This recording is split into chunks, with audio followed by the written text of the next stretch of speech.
It's on.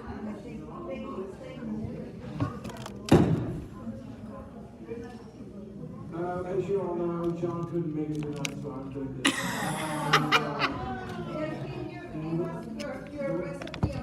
My recipe for good nutrition is just stop and get into the table. I think if you do that. I just want to say this, that at some point, and this, John says no to this, but who cares? If you'd like to leave an offering, put it in the basket out there on that table, and it just goes straight to John, all right? He's going to share with us, and he's put some time in, as you'll be able to tell. He always puts time in, because it's got to be perfect, so John's going to do it. So, Father, we thank you, Lord, that you're looking after us in so many different ways. We thank you, Lord, that our body is your creation, and you said it was good. And so we need to take care of the body you've given us. We understand that as good stewards. And help us all, open up our ears so that we'll hear some things that we can implement to live healthier lives and to be less bogged down. And so we ask you for that. And we thank you, Lord, for John's diligence with his course. We thank you, Lord, that he is well prepared for tonight, and we just get to soak it in, reap the benefits of his hard work. So, John?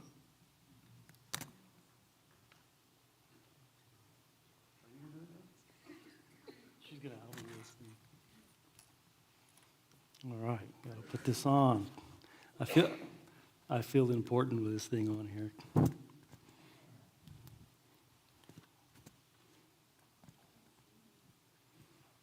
Okay. We good?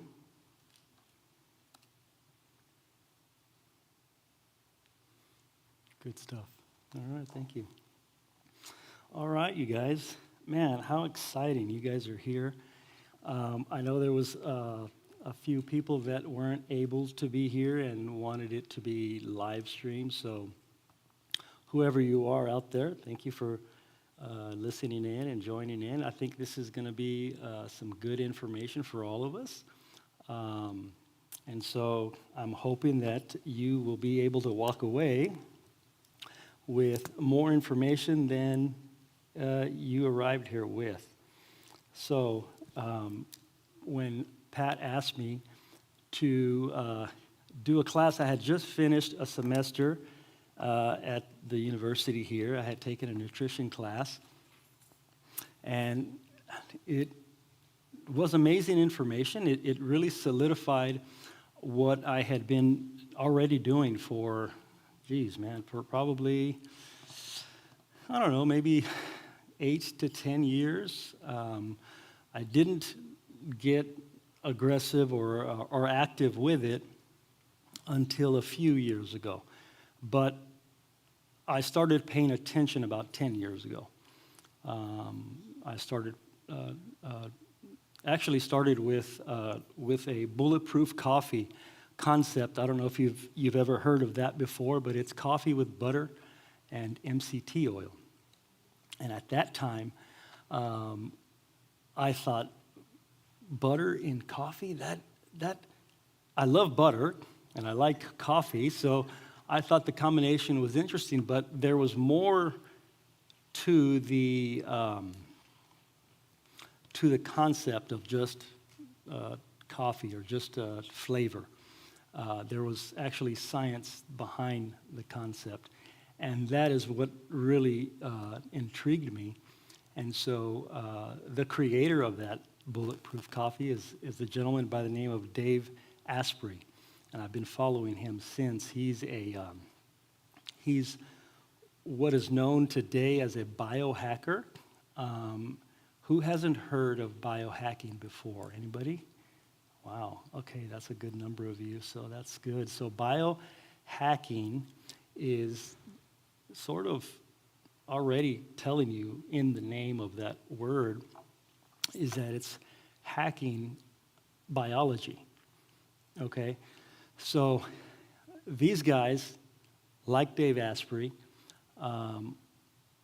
does extensive research with doctors and scientists and so on and so forth on how to improve health, how to improve longevity of life, optimizing ourselves in natural and in wholesome ways, outside of having to be medicated, okay, having to take all of these supplements just to compensate for the lack of. So this guy, he started the entire biohacking movement. Now, today, from 10 years ago, there's biohackers all over the place. And it's very good information. It pretty much is going against government guidelines as to what the government has always wanted us to do. In reality, making things worse for us, right? So these biohackers are deciphering and decoding these regulations that our government has implemented and are finding out that this stuff is actually working. And I can physically and metabolically attest to those things. And so anyhow, again, my journey started 8-10 years ago. I started getting aggressive with it a few years ago. So when Pat asked me to do a class, my thought process has just started bouncing all over the wall. There's so much to share. There's so much to talk about. And quite honestly, last week I was a basket case because I wanted to go this direction. And I had notes spread out everywhere. And I said, okay, this is getting too much. I need to, like, for instance, the people who raised their hands about not knowing what biohacking is, I need to try to bring us to an understanding of what our health is, what happens when we eat food, and what takes place. Because many of us, we've been so accustomed to, for so many years, eating the way we eat, and that really comes from our parents and grandparents, and it's just passed down from generation to generation, and so on the pattern goes. And then we wonder why we run into complications, we run into diseases, we run into all kinds of stuff, sickness and stuff. So she asked me if I would be willing to do a class, and so my mind went crazy. I said, man, I want to share everything. So I tried to put it in a small package, and hopefully I can make sense of what I've prepared. So I've prepared a 3.5-hour presentation, so if you don't have any plans. I was thinking of a title, and then I thought, you know what? I'm not qualified to teach this class. I'm not qualified. This information is really just based on what I've done, right? I don't consider myself a teacher or anything like that. This is just stuff that I want to share that has worked for me. Everybody's different in here. Everybody has a different situation.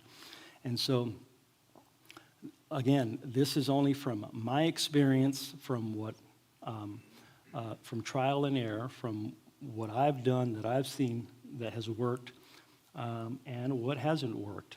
And so, I'm coming to you from that point of view. And so, anyhow, let me see if this thing is on. I tried to come up with a title. I started off with Nutrition 101. I said, no, that sounds like a class. I don't know if I want to call this a class. And so I came up with a different title. It's What the Health is Your Problem? I thought that was catchy, and I thought it was funny. And so so on we go. So like I said, you know, everybody has a unique situation. So what may work for me may not work for you, and vice versa, right? I could tell you this, though, that the research today from 10 years ago has taken massive advancements in science, okay? And so just as little as 10 years ago, we know so much more now about nutrition and health and how it impacts us more than ever before, and it is just getting started, okay? It is really coming down with some really good information, and it's important for the healthy people, and it's important for the sick people. It's important for all of us, and so we go from there. If you Google pictures from the 1940s, from the 1950s, 60s, 70s, maybe even early 80s, okay, you will see a whole different set of people on there, okay?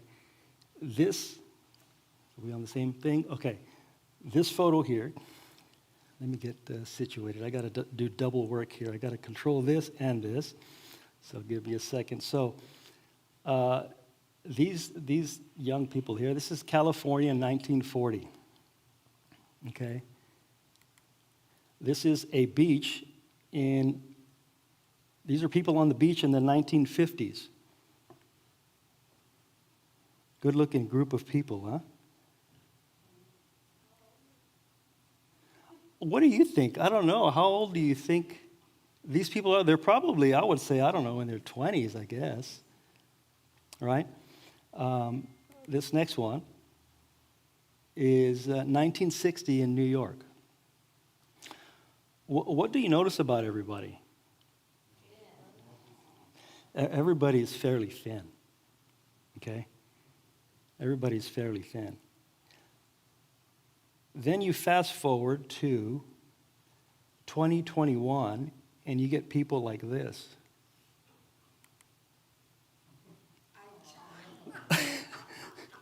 You guys recognize this guy? It's a terrible picture, but that's me. That's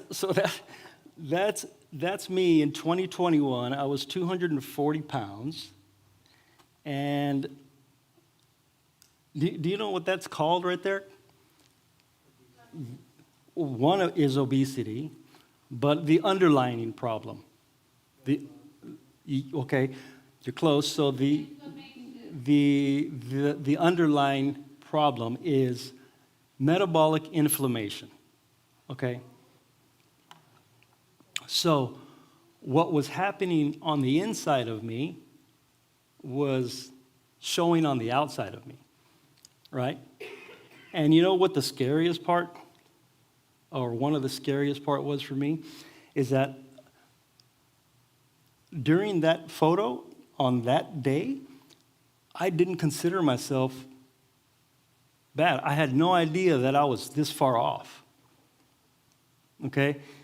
I'm obese right there. I mean, that is one specimen, don't you think? I mean, even Joy says my hand is swollen, and I'm trying to fit in jeans that just are not working out for me. So it's just amazing. So anyway, so metabolic inflammation is what was happening on the inside, and then you can see the results on the outside. So that was in 2021. Fast forward just a little bit more, and then you get people like this.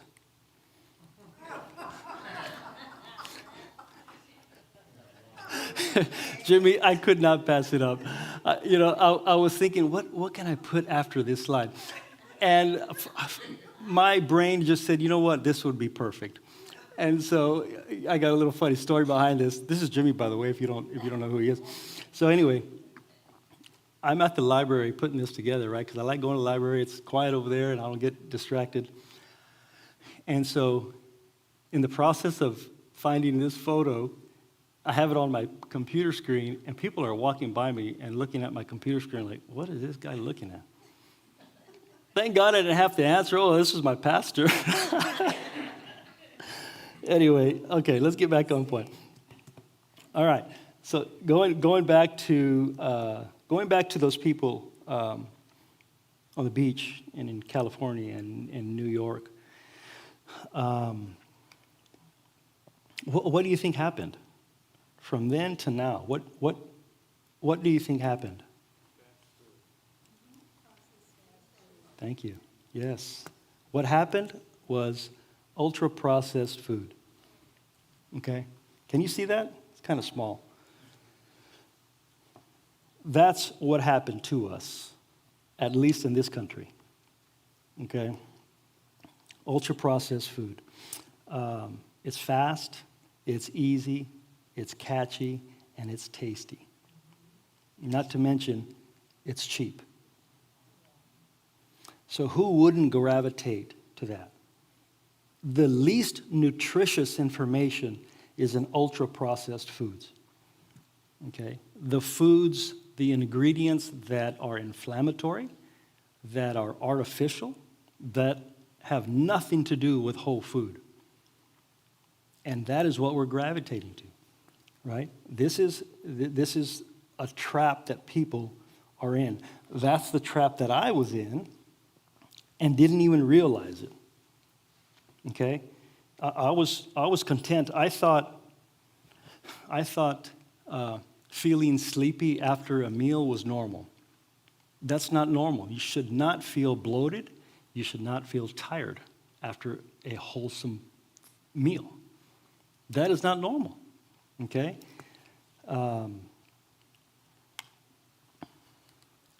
Okay. So these foods, the ultra-processed foods, they hijack our satiety systems in our brains and our gut. Okay? So they make us think that we're hungrier than we really are, and they cause us to overeat. Make sense? Okay. So over 60% of our food is ultra-processed. That's terrible. 70% of our population is obese. I was one of them, okay, 3 years ago. McAllen, Texas is on the list for the most obese people in the country. You scared me, Annie. The Rio Grande Valley is on the list as the most diabetic region in the country. So McAllen, Texas, the Rio Grande Valley, this is where we live. We're eating the same things they are. We have the same ingredients. We have the same restaurants. We have the same grocery stores, okay? So we're all in the same boat together, okay? And this whole region, the Rio Grande Valley, McAllen, Brownsville, San Benito, Harlingen, are just as unhealthy as anybody else. So why in some countries are certain food products banned, while in our country, those same products are being promoted? Why do you think that is?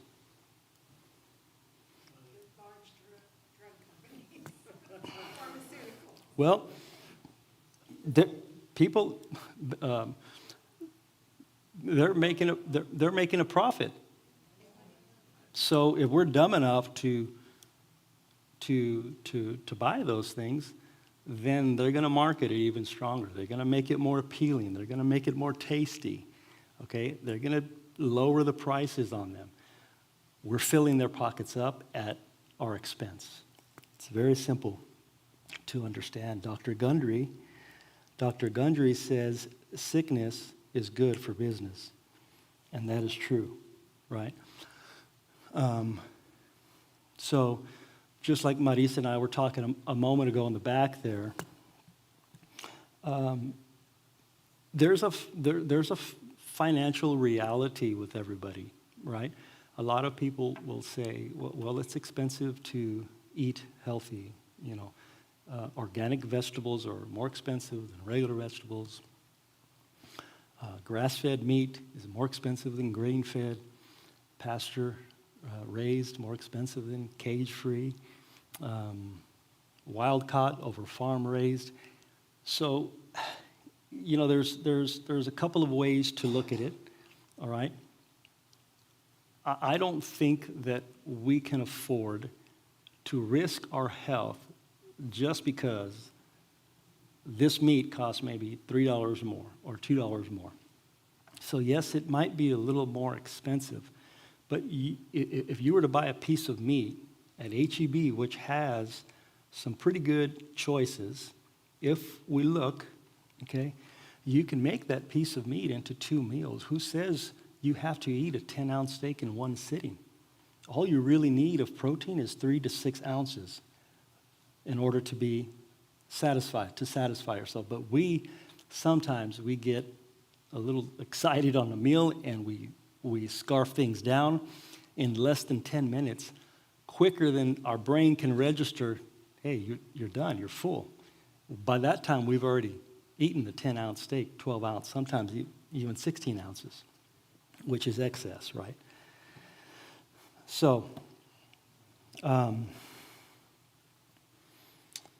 where are you in your health? Where are you in your journey? Everybody in here is at a different. Some people are very healthy. Some people are very unhealthy. We got some people that are in between. Okay.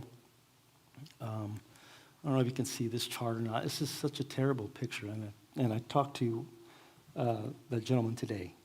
Yeah, I'll get with you later on it. It's too bad that you can't see this, but let me start off here on the top.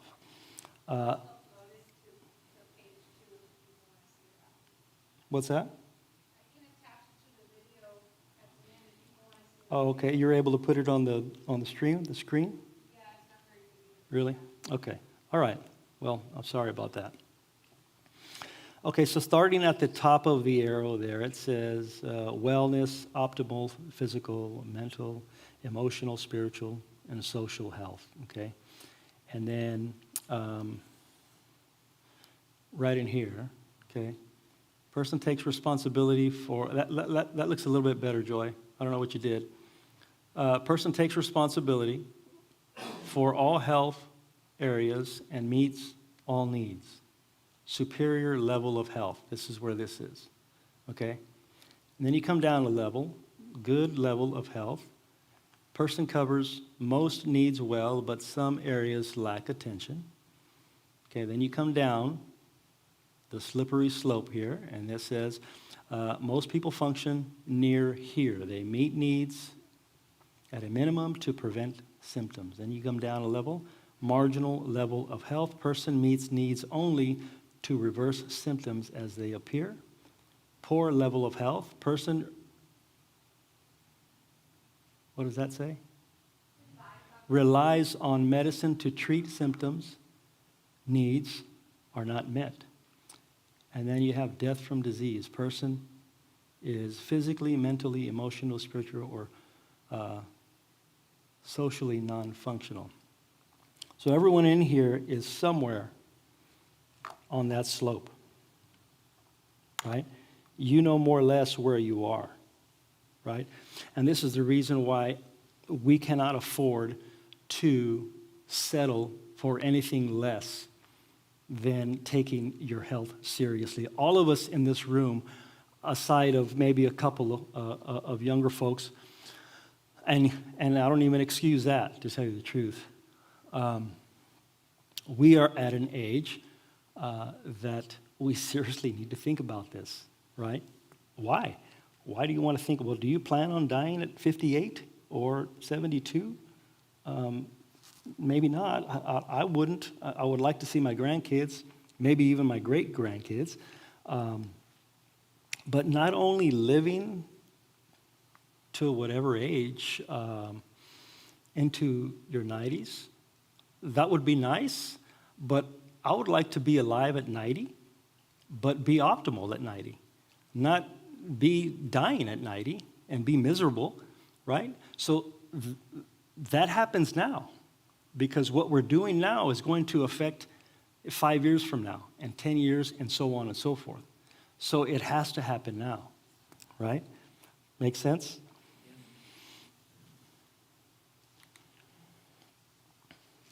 Where are we at? Not switching.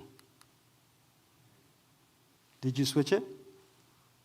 Maybe this thing is, I think it's dead, the batteries. Yeah. Do you have any AAA? No? That's okay. We'll just switch when we go.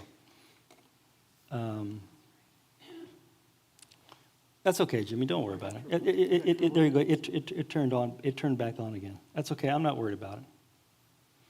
So, where are we at? Leading causes of death. Here we go. All right. Let's go through these rather quickly. 7:30. I'm going to not try to take too much more of your time. So, leading causes of death: heart disease. Heart disease, cancers. Let me know if it's not switching, okay? Chronic lung disease, accidents, strokes, Alzheimer's, diabetes mellitus, which is the real name for diabetes, kidney disease, pneumonia and influenza, and suicide. Most of those are nutrition related. Okay? Dr. Gundry says that 100% of diseases are nutrition related. Why? Because everything starts in your gut, right?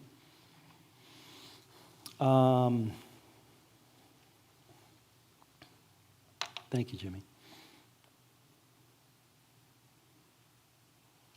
Okay, I'm going to ask you guys a series of questions. And when I say series, there's a few questions on here. I'm going to try to just pop them through so we can get through them quickly. These questions come from this book right here. It's called The Glucose Goddess Method by Jesse Inchauspé. Okay, so she's a French biochemist. Okay, and this girl is on a mission to educate people about blood sugar, which is a huge deal. Blood sugar is more important than you realize. Okay, your levels of blood sugar. Okay, she is on a mission on how to hack your blood sugar so that you can enjoy the same foods that you eat, but just do it a little bit differently.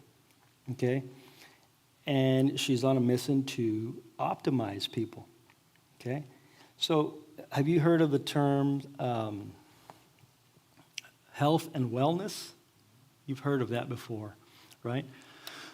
What's the difference? Well, health. What's your overall health? Are you healthy? Do you have cancer? Do you have diabetes? Do you have heart disease? Wellness. What's wellness? Your functionality, right? Can you walk up a flight of stairs without achy joints, right? Can you carry your own groceries? Can you take a bath by yourself? Can you walk around the block? That's wellness, right? Okay, well, everybody's in a different situation, right? So anyway, this is her book. She's got 2 books. This is the second book. It's very practical. It's fun to read, and there's some stuff in here that will literally save your life. If you want more information on it, let me know. I'll give you the information. I'm not trying to sell anything here. It's just what I decided to read. It's amazing information. Okay. All right. Let's get to the questions right quick. Okay. Okay. Give me a second. We're going to have to switch these out. Are these brand new, Jimmy? Yeah. Okay. I don't know if I'm putting these in right, but we're going to find out. I think I did. Awesome.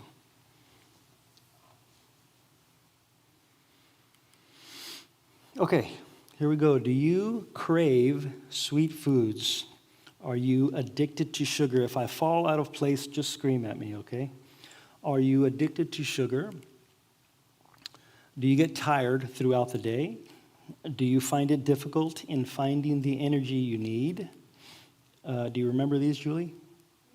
Do you need caffeine to keep you going through the day? Do you experience brain fog? Does everybody know, has everybody heard of brain fog before? Oh, yeah. Yeah? Everybody knows what brain fog is? So, okay, just right quick, brain fog is mental fatigueness, if that's a word, being mentally fatigued. When you can't focus on a simple task. You're at work, it's 3 o'clock in the afternoon, you're yawning, you're tired, you can't think straight, you can't problem solve, you can't be creative. That's brain fog. I never knew that term until 5 years ago or something like that. Anyway, do you get a food coma after eating? Do you need to eat every few hours? I was just talking to somebody about that the other day. We're going to talk about that in a little bit. This is interesting here. Do you feel agitated or angry when you are hungry? Do you have extreme hunger pangs during the day? Do you have acne? Do you have eczema, psoriasis? Do you suffer from inflammation? Do you have endometriosis? Do you have polycystic ovary syndrome, PCOS, or missed periods? Do you suffer from difficult premenstrual syndrome or painful periods? If you are a female, are you experiencing balding on the head or hair growth on the face? Are you struggling with fertility? Are you trying to lose weight but find it difficult? Do you have trouble sleeping or wake up with heart palpitations? Do you have energy crashes where you break out in a sweat or get nauseous? Do you experience anxiety, depression? Do you experience any other mental health symptoms? Do you often find yourself becoming irritated by your friends and family for no obvious reason? Is your mood variable? Do you frequently get colds? Do you experience acid reflux or gastritis? Joy could attest to that probably more than a few years ago. And when we switched our lifestyle and when we switched our diets, everything changed. That went away, okay? Have you ever been told that your glucose levels are elevated? Okay, do you have reactive hypoglycemia? Do you have insulin resistance? We're going to talk about that. That is so important. Your pancreas, you want your pancreas to function at an optimal level, and if it's not, you're in trouble. But the good news is that these symptoms can be reversed with the proper strategy, okay, that I'm here to share with you. So, do you have prediabetes or type 2 diabetes? Do you have difficulty managing gestational diabetes? Do you have difficulty managing type 1 diabetes? Okay. Does everybody know what the difference is? Type 1, type 2? Okay. Type 1, your pancreas doesn't make insulin due to your immune system attacking pancreatic cells that is actually responsible for making the insulin. Type 2 is when your pancreas doesn't make enough insulin. That's the difference, okay? Do you have non-alcoholic fatty liver disease? We're almost done. Do you have heart disease? Do you think you could feel better than you currently do? Okay.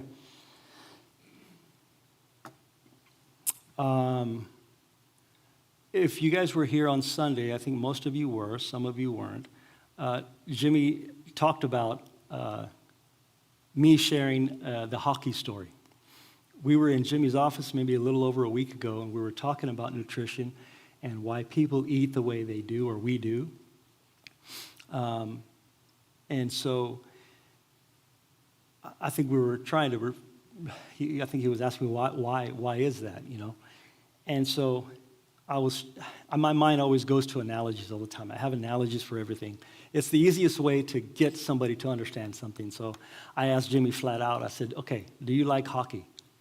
And I knew he wasn't going to have, I knew that was going to come from left field, okay? Hockey is not really a main sport in the Rio Grande Valley. It's more like soccer and football and baseball maybe. So I asked Jimmy, do you like hockey? And he had a blank stare on his face like, what? Like, why are you asking me this? And I said, you probably don't like hockey because you don't understand the sport. You may not understand what's happening, you know, why these guys can't cross a certain line at a certain time of the game and back and forth, what these lines mean on the field, right? The same concept goes with how we eat. A lot of times we just eat because we're physically attracted to what's in front of us. We don't really understand what's happening behind what we're eating, okay? So it kind of goes with the same concept. If you have a basic understanding as to what's happening, I'm telling you, you're going to make better choices. But if you just go out tonight and after this meeting and you're hungry because of how your day went and you just go grab a burger or a pizza, okay, you're eating to satisfy yourself, but that's as deep as you're getting. You need to go deeper and find out what's happening when I eat that bread from the burger or the oil that the French fries were made in, okay? It goes a lot deeper than that because what's happening is your hunger is being taken away, but your cells are getting messed up, and you don't want that to happen.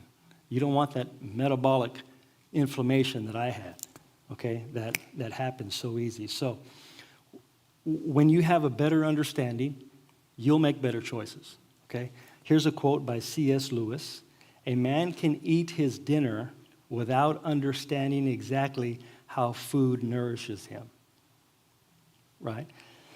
So it's amazing how food can heal you, and it's amazing how food can kill you, right? And we have to know the difference. This is a no-brainer. So let's go through right quick a typical day of blood sugar. I've been so attracted to or so drawn to blood sugar, okay? which can lead to prediabetes or diabetes and a whole ton of other symptoms just from chronic elevated levels of blood sugar, okay? So let's go through a typical day of just any typical situation. So let's say you have dinner at 6 p.m. and you don't have anything else for the rest of the night. You go to sleep at 10 p.m., okay? You sleep all night, and you wake up at 7 a.m., okay? Well, when you ate dinner at 6, you slept all night long. You woke up at 7. You're already on a 13-hour fast, okay?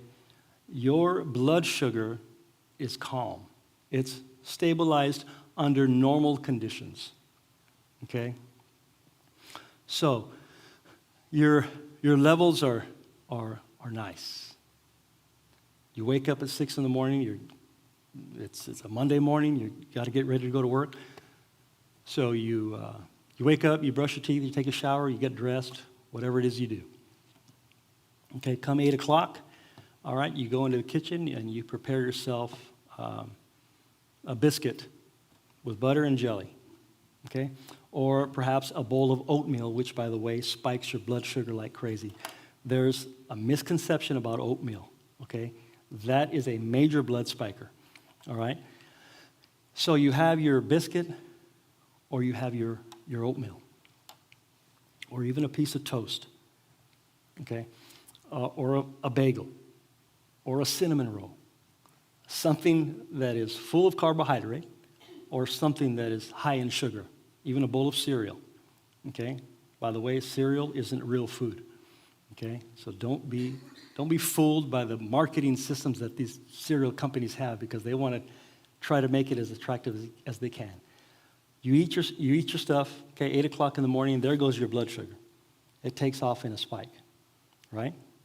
You're on your way to work. You've done eating breakfast. You got to be there by, 8:30 or whatever time you got to be there by. Your blood sugar's up here, okay? Well, what happens when it reaches its peak? Okay, there's two things that can happen with your blood sugar. The height of the spike and then the longevity of the spike. We don't want either of those, okay? We want to be able to control the height of that spike, and we want to be able to control the duration of the spike, okay? It doesn't matter what we eat, our blood sugar is going to spike one way or the other. However, it's going to matter what you eat that determines the height and the duration of the spike. Understood? Okay? Okay, so remember, we ate the biscuit, we ate the oatmeal, all right? There goes your blood sugar. What happens when it reaches its peak? Okay, there's a crash. 10 o'clock in the morning, your blood sugar is coming back down, okay? That crash, okay, is what causes fatigue, is what causes cravings, is what causes headaches, is what causes hunger pangs.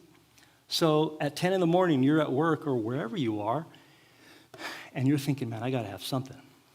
You know what? Marisa brought a bag of sweetbread. There's an empanada in there. I'm going to go ahead and go grab an empanada, okay? Your blood sugar's down here. You need something quick. You already feel lightheaded. You feel dizzy. You're starting to get a little irritated at your coworker, and so you go and have an empanada, okay? So what happens at 10 in the morning? You eat your empanada, and there goes the spike again, okay? 10 o'clock in the morning, there's your spike, and here comes 11:30, here comes 12. Your blood sugar's coming back down. You're ready for lunch, okay? So you eat lunch, okay? There goes your spike again. Depending on what you eat determines the height and duration, right? There goes your spike at lunch, okay? 2 o'clock rolls around, there comes the crash, all right? Man, I need to have, I don't know, a piece of chocolate or something, okay? You have the piece of chocolate, and there goes the spike again, okay? 2 o'clock, 5 o'clock comes around, your blood sugar's coming back down, you go home, you're getting ready to prepare dinner, there goes your spike. 8 o'clock, there comes the crash again, All right, 8 o'clock comes around, you're ready for some cookies or you're ready for a bowl of ice cream. And there goes your spike again. And there's your day. 10 o'clock, you go to bed. What happens the next day? When you wake up in the morning after that cycle, you're going to be starving in the morning. You're ready to start the whole cycle all over again.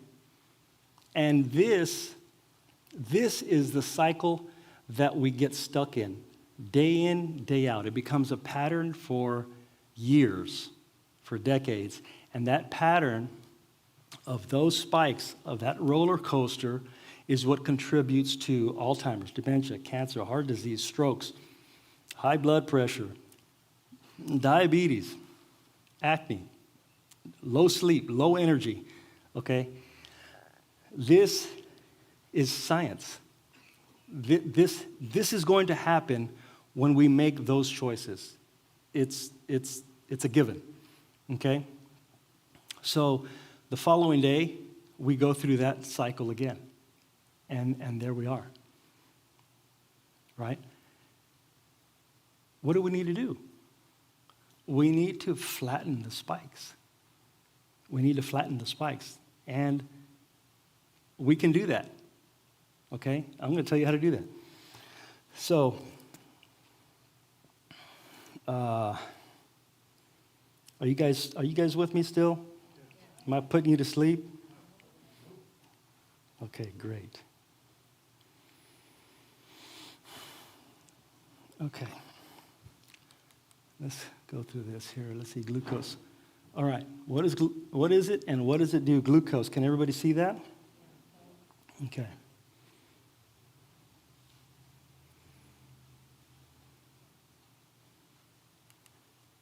Okay, glucose, simple sugars. Simple sugars come from things like anything, a Pop-Tart, a strawberry. Those are simple sugars. These foods contain simple sugars, right? And it comes by way of foods we eat. So mainly carbohydrates contains a good amount of glucose. Things like breads, pasta, rice, potatoes, okay? Sugary stuff, again, fruit, sweets, desserts. And so glucose is our primary source of energy, all right?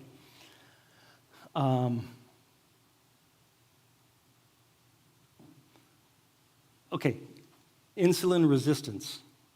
Okay, I think everybody has heard of insulin resistance, particularly those that have pre-diabetes or diabetes, okay? We don't want to be here, but if you are, okay, there's good news. We can reverse some of these things, okay? Let's see, where we are. Where are we at?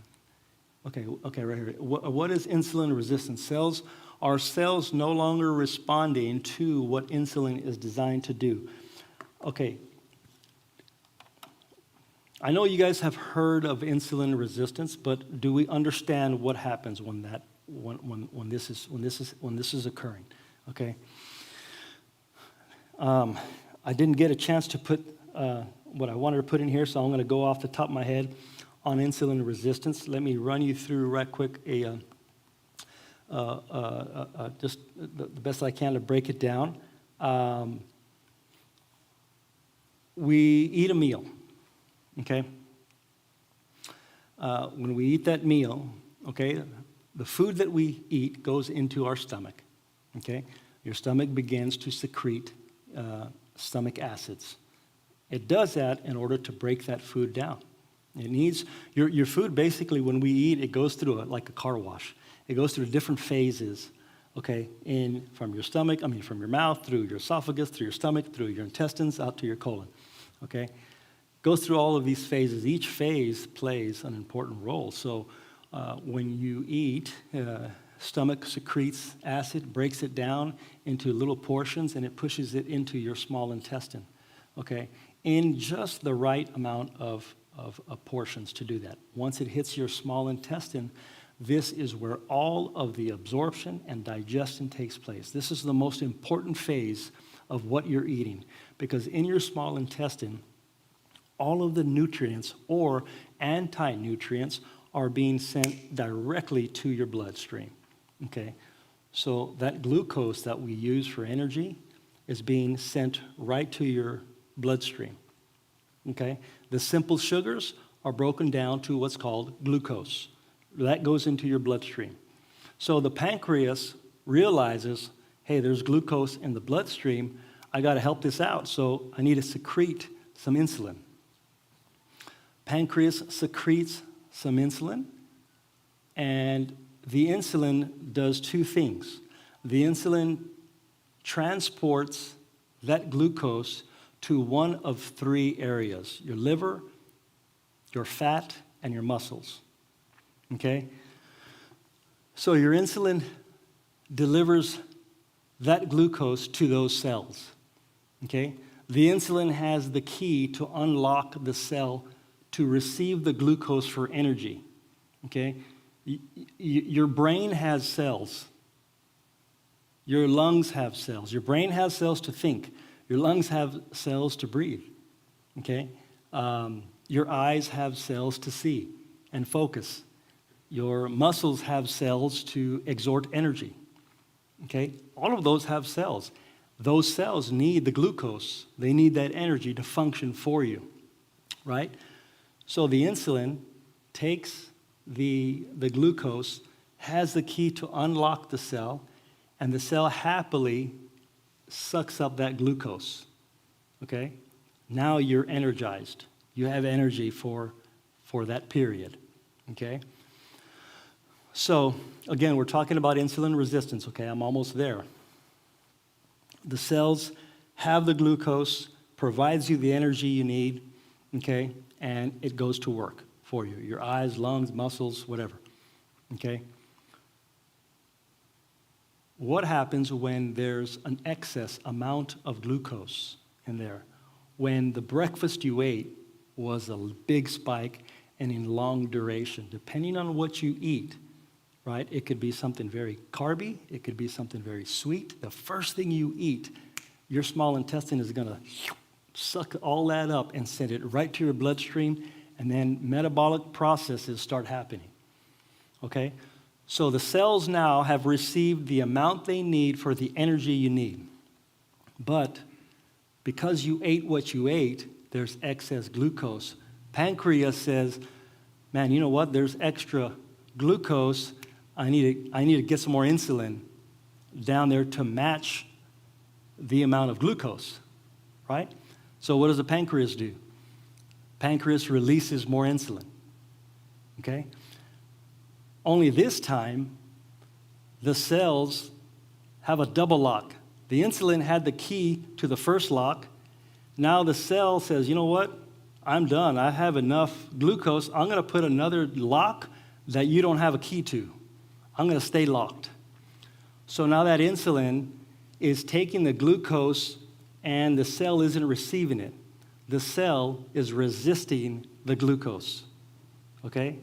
So what's happening?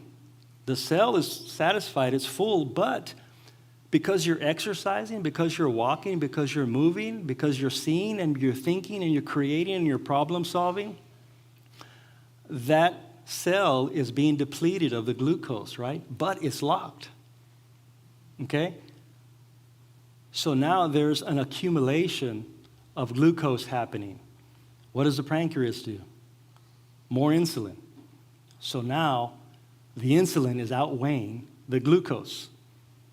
What happens when there's more insulin in your bloodstream, okay, it's harder to lose weight. It starts to get stored in your fat cells.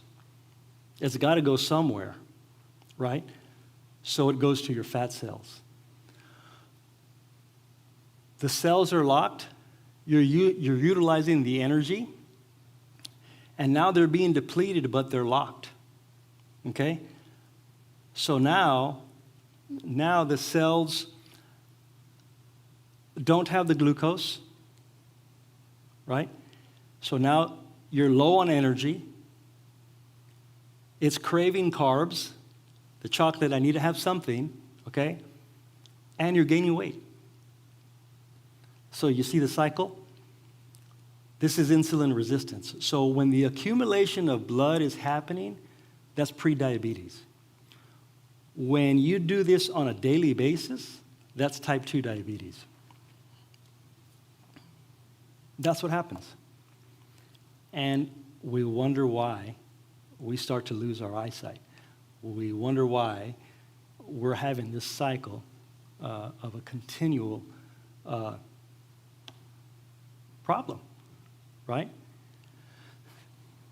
People spend so much time trying to lose weight.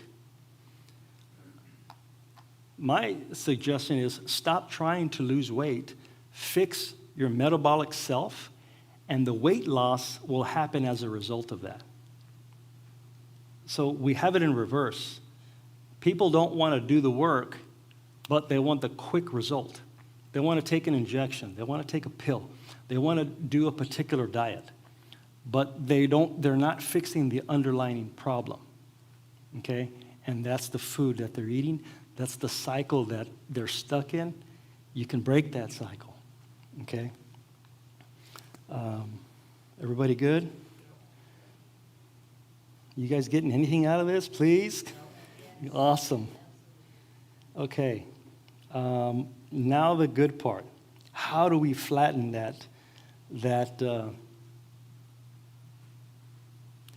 how do we flatten those spikes? With the same foods we like. Okay?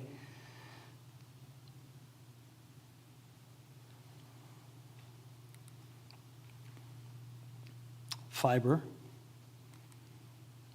protein. These are just a few, okay? This book lists even more. Fat, vinegar, gross, right? Lemon water. These are just a few that I jotted down. I didn't want to go too extensive on these, but these are just a few. Okay. Fiber, okay? And Pat, you know about this. Jimmy, you know about this because of the book. You have a plate of chicken breast with broccoli and rice, okay? So you have your protein in the chicken, you've got your fiber in the broccoli, and you have the carbs in the rice. And then you have a piece of chocolate cake on the side, okay? What's the first thing the restaurant brings to you when you order something, if you're eating out? Bread, okay? Carbs, right? Or chips and salsa, depending on where you go, if you eat out. Chicken breast, broccoli, rice, chocolate cake, okay? The order in which you eat your food can reduce your spike up to 75%, okay? So the deal with that is if you eat your veggies first, which has fiber, that creates a coat in your small intestine which slows the absorption of everything else after that meal. So it actually protects your blood sugar when you eat the fiber first. So the order is this: fiber, proteins and fats, carbs and starches, and then sweets at the very end. Okay? What do we like to do when we have a meal when it comes out? Man, I like to get the fries, dip them in the ketchup. Okay? Or the rice looks so good, I go for the carbs first without realizing, because I'm just basing myself on what I need right now, what is appealing to me, but we have to be strategic in how we eat. Okay? So you might be asking, okay, so I have to eat in this order every time? Well, optimally, yes, but if you want to have a little bit of carbs, then mix a little bit of the fiber and protein in there. Don't eat the straight carb by itself. at least mix it in there a little bit so that you can be protected with whatever you eat afterwards. Okay? So again, the fiber creates a mesh inside your small intestine. Okay? And it slows everything down. So when you eat the protein and fat next, okay, that too has a slow absorption rate. Now, when you eat the rice and the chocolate cake that we can enjoy so much, your spike's not going to be here. It's going to be 75% less. Okay? It's amazing what science can do. Why wouldn't we want to eat this way? Why? Because you don't like hockey. That's why. Because we don't understand the processes of what's taking place when we eat or how we eat, when we eat. And then we start the cycle all over again tomorrow, right? So,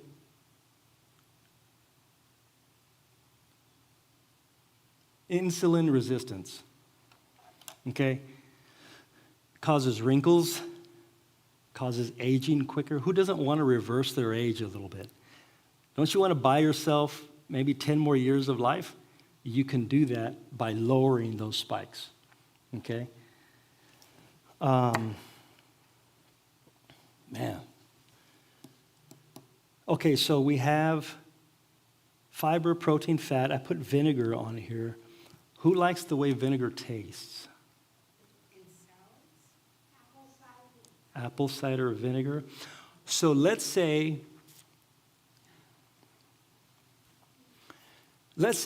you go somewhere and there is no fiber. There is no veggies. Yeah. Another little hack, okay, is a 6-ounce glass of water with a tablespoon of apple cider vinegar. It's a punch in the mouth, let me tell you. It takes some getting used to, okay? The apple cider vinegar has acetic acid, which controls the spike as well. Well, I'm not going to drink apple cider vinegar and water. The minimum thing you can at least do is lemon water. Everybody gets a glass of water. You can ask the waiter, or you can put lemon in your water. It's almost the same effect as the vinegar because of the acid. Okay? So at least that. Okay. So some resources that I put on here. These are not all of them, but pay attention to this term, biohackers. I know everybody has a phone in here. I know just about everybody has social media. If you don't, that's okay. There are books that you can look up online. Biohacking. These people, okay, are hacking biology in ways that is going to contribute to longevity, to optimizing your health, to being cancer-free, to reversing diabetes, to getting better sleep. My poop is beautiful, honestly. I'm telling you that your poop is a clear indication as to what is happening in your gut. So when you're constipated, outside of stressful things, I'm talking about related to diet. When you have hard poop, when you have loose poop, diarrhea. Okay, diarrhea, there's toxins happening inside, and that's what it is, right? And so when you have poop, okay, that creates an S inside your toilet, that's a good-looking poop there. It's a nice color. It's a clear indication as to what's happening in your gut. Okay, so it's sort of crude to mention it, but it is what we all poop, right? So it's something to pay attention to. How did I go from biohackers to poop? Okay. Functional medicine versus conventional medicine. So you want to be more inclined to seeing a doctor, to seeing a PA, to seeing a nurse who leans more on the side of functional medicine versus conventional medicine. Conventional medicine, your doctor is going to be quick to prescribe medication to you, okay? Honestly, to me, that is not your doctor. That's more like a drug dealer, to tell you the truth, because he's putting a Band-Aid on your symptom. Functional medicine, that person wants to get to the underlying issue and point you in the right direction. You need to eat more fiber. You need to stay off sugar. They're gonna point you in a better direction. Okay. Joy, do we have those copies? Would you do me a favor, please? Yeah. I've got some good stuff for you guys here. She's gonna make those. We're almost done. Okay. Wrapping up things here. Functional medicine versus conventional medicine. Nutritionists. Okay. Some nutritionists, it has to be in line with what we're talking about. You're going to find some nutritionists that kind of lean towards conventional stuff. And so you want to pay attention to those guys that believe in whole foods and believe in the underlying issue of things and want to resolve those things for you. Remember this name, Dave Asprey. He's on social media. He's on YouTube. He's got some books. You can look him up. Dr. Peter Attia, amazing doctor in Austin, Texas. Paul Saladino, an MD, another guy that I follow. These are just people that I follow that, I'm telling you, got some excellent information. They make sense. And what they're researching and finding out, I'm following and I'm seeing the results of it. Dr. Stephen Gundry. Bobby Parrish. Has anybody heard of Bobby Parrish? Has anybody ever heard of the Bobby Approved app? Okay, yes, it's on your phone. Good, Annie. So you can look up, it's called Bobby Approved. Okay, it's an app on your phone. What you do with that app is you go to the grocery store and you pick up a loaf of bread and you want to see, man, I want to see what this has, right? Well, that app enables you to scan the barcode. This Bobby guy, he's a health YouTuber. This guy's a sensation overnight. He gives excellent, sound nutritional advice, and he tells you why this product is bad, and he tells you why this product is good. And he physically points out the ingredients in there. We need to be more inclined to reading the ingredients as to what you're eating, especially if you have small children, right? Eating Doritos and Takis and coloring in your food and natural flavors and artificial flavors.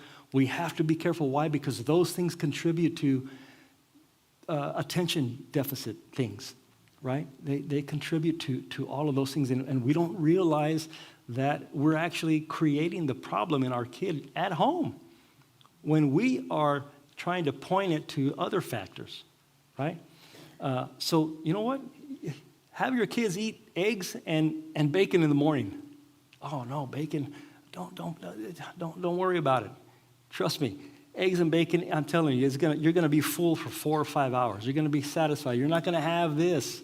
You're not gonna have the cravings, right? If your first meal of the day contains protein and good fat, your satiety is going to go for a long time, and you're not gonna have those. You're not gonna have those issues. So anyway, going back to the Bobby Approved app. Again, you guys can ask me this later on if you lose track of stuff. I'll be more than glad to share it with you. But this is another resource, excellent resource. And then, of course, you have Jesse Inchauspé, the French biochemist and author who wrote this book. Man, I just really encourage you guys to get this book. It is fun to read. It is practical. It's easy to understand.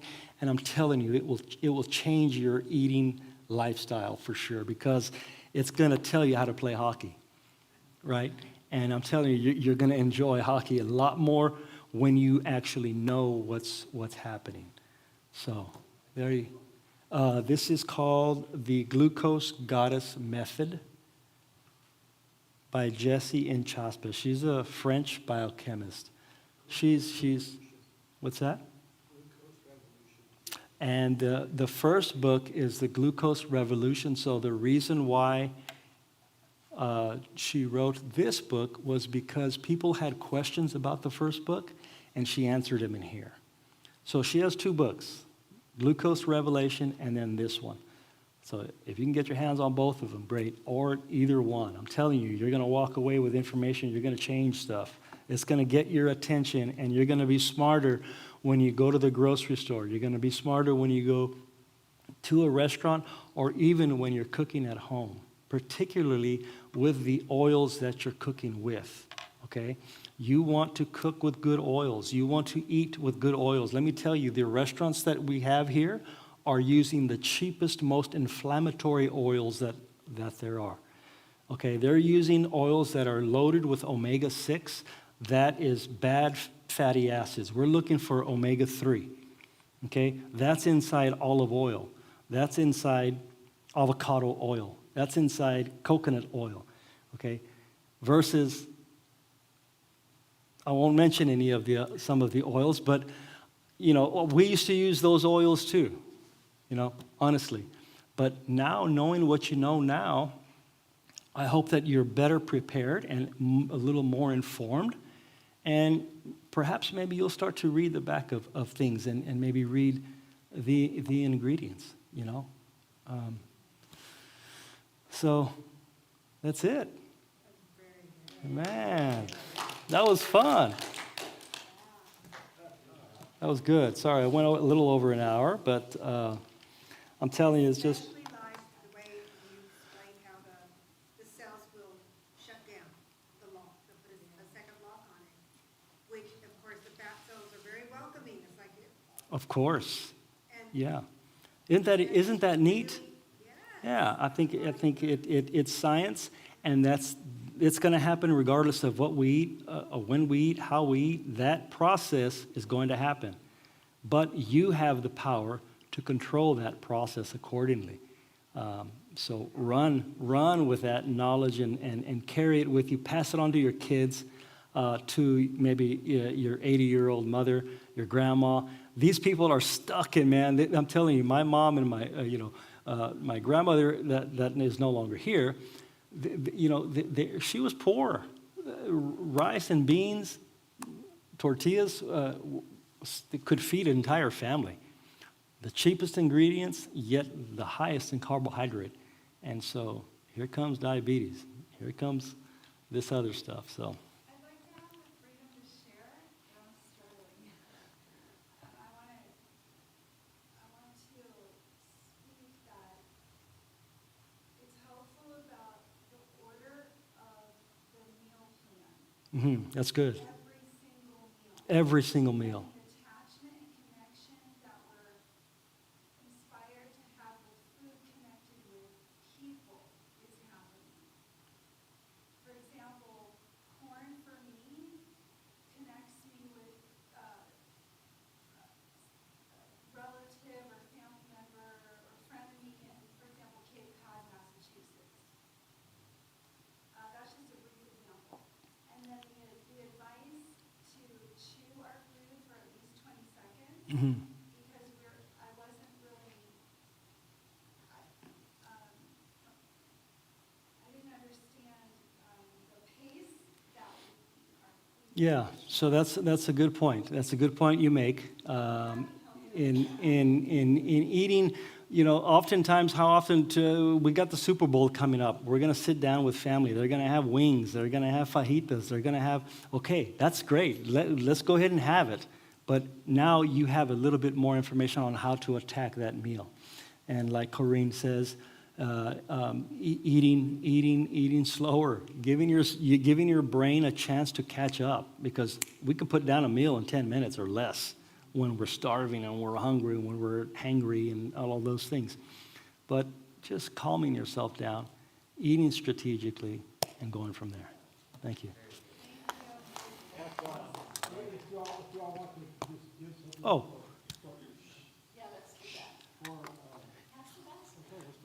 I'm sorry, that thing that Joy just passed, oh, obviously, you guys read the title there. So those are little hacks that you can follow. That is going to control this, okay? That's going to control that spike. So thank you guys very much. That was fun.